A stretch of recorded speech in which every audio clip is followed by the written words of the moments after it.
everyone, and welcome to another review. Today we're going to go ahead and review a fragrance from the house of Bvlgari. The fragrance we're going to touch upon today is called Bvlgari Eau Parfumee or the Vert Extreme. Quite a long name there.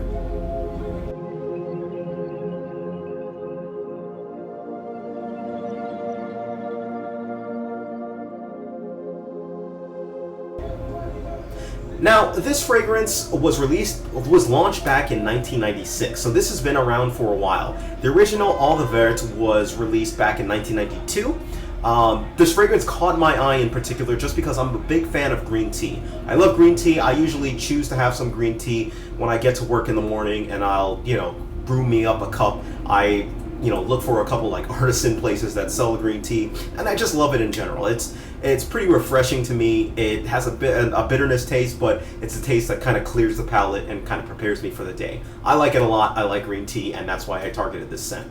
Now, fragrance, again, was released in 1996, and it's available in one main size. I've seen it a couple other sizes, but I'm not sure if they're official. This is in 2.5, and originally when it came out, it was going to cost you $125. Now, I've seen it for cheaper, like around 90, 80-ish, but it is a little bit on the rare side, so you may have to do a little bit of searching if you're interested in getting this fragrance. Now, let's dive right into the notes of this fragrance. The notes of this fragrance consist of, at our top we have coriander, orange blossom, pepper, bergamot, and orange. For our mid, we have jasmine, cardamom, and Bulgarian rose. And for our base, we have green tea and woody notes. So, initially when I sprayed this fragrance, I was really looking for green tea, just because that's what I actually come out. And you do get a green tea, but what you really get is a green tea that is more along the lines of a bitter green tea-ish. It doesn't smell like true green tea. It smells more like green tea substitute, if you will. So there are, things that kind of smell like green tea around or green tea flavored.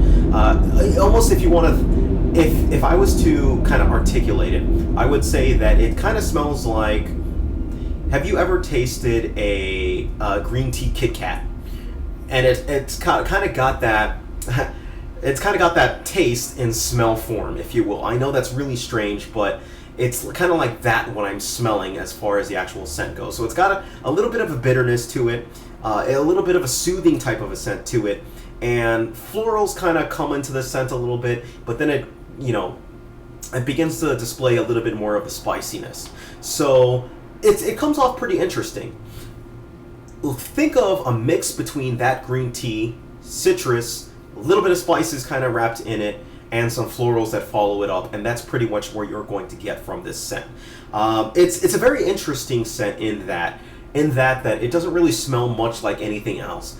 But I was kind of caught because I didn't necessarily like it that much, just because it just kind of surprised me, I guess you could say, from the scent that I was actually getting from it. I expected a little bit more of a soothing type of a vibe to it, but this didn't necessarily have what I was looking for. That said, the fragrance creator is Jean-Claude Ellena. Now, Jean-Claude Ellena has produced so much great stuff that is out there, and this does kind of have that DNA from Jean-Claude Ellena. It's kind of got this juxtapose that is within it that just really fascinates me. But in terms of wearability, I think it kind of suffers from it just because, I really can only picture wearing this one casually. I wouldn't really wear it to work. I wouldn't really wear it anywhere else, or like out on a date to impress people or anything like that. I would definitely just choose this one in a casual setting. And at that, I would probably only wear this one in spring. Summer note, I don't really think it's a good summer fragrance because it doesn't really have a cooling effect to it. It's got a soothing effect to it, but not necessarily cooling. And by soothing, I mean calming you down, and I'm not sure whether to attribute that to the fact that I find green tea soothing or the scent is soothing itself. So that's another thing you want to actually keep in mind for. Age group, I think any age group can pull this one out. I generally go about 4 sprays on it, and I think it actually might be interesting for the younger folks out there. It does have a type of scent that lends itself to a younger vibe to it. The other interesting thing about this is it can get a little floral on some people's skin. So you might want to be careful if you're a guy and you're really wanting a masculine smelling scent. This is not the scent for you. This scent has the florals play a pretty decent note in it, and that green tea kind of lends itself to be a little bit more of a feminine fragrance.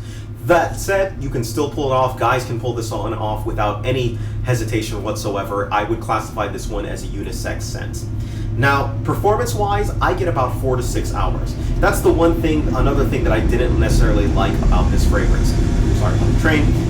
The fact that this fragrance lasted at sometimes like 2 hours on my skin, at other times like 6 hours on my skin, a little bit disconcerting. And compliments didn't really get that many compliments at all with this. In fact, I didn't get any compliments on this one. So unfortunately, it wasn't necessarily a huge compliment getter, but keep in mind, I've only got a week's worth of samples. You might have better luck than I do with this scent in terms of compliments goes. As far as what people thought about it, when I asked them, how do you feel about this scent? They're like, it's okay. Not bad remarks, but not great remarks as well. Kind of falling down in the middle in terms of how great it smells or how good it smells or anything like that. Alright, so if I'm going to go ahead and give this fragrance a rating, I give it a rating of 5 out of 10. It gets a 5 out of 10 because I don't think it's a great fragrance, and I was really interested in it. I was really hyped up for it, but I don't think that it really stands the test. I think it falls smack dab in the middle, and it deserves a 5. It's not going to really last you that long of a time. Depending on your skin, it might also kind of smell a little bit rancid at times. But the great thing is it's a unique scent. It's a scent that I think if you find and you like it, this is going to be one that you're definitely going to want to actually look into. I think you can get it relatively less expensive than it was when it came out, so do some searching, see if you can get it for a much cheaper price. On the negative side, again, if you're a guy, the florals might be a little bit too prevalent in this scent for you. I think that the performance kind of shocks me. It doesn't really have good performance. It's kind of all over the place, but at the same time, on the negative side, it's not lasting that long most of the time that you wear it. And not many uses for this particular fragrance. It's not very versatile at all. Again, I said I think it's great for spring and casual, but outside of that, can't really see this one as a day-to-day fragrance, right? And the final bad thing is I think it was one kind of classifies as a harder to find fragrance. So if you have any questions whatsoever, please feel free, send me a message, leave me a note, do whatever you got to do. Thank you, take care of yourselves, you guys have a great day.